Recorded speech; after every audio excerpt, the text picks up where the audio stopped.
রাজধানীর circuit house স্থিত গান্ধী মূর্তির পাদদেশে কালো দিবস পালন করেছে টিএসএফ এবং টিএসএফ এর কর্মী সমর্থকরা একত্রিত হয়ে মাথায় কালো কাপড় বেঁধে কালো দিবস পালন করেছে।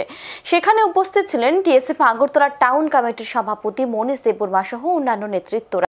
মনীষ দেববর্মা কি বলেছেন শুনবো একবার।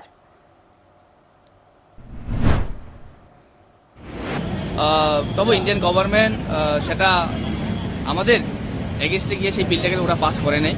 তো তার বিরুদ্ধে আজকে আমরা আবার সেই বিলটার এগেনস্টে আমরা ত্রিপুরা রাজ্যে আমরা ব্ল্যাক ডে পালন করছি। Not only in Tripura, entire north east নেশোর সাথে আমরা মিলিতভাবে আমরা এই ব্ল্যাক ডেটা আমরা আজকে পালন করছি।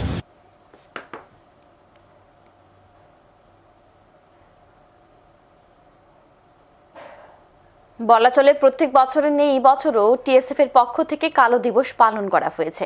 এখন সময় বিরতির সঙ্গে থাকুন।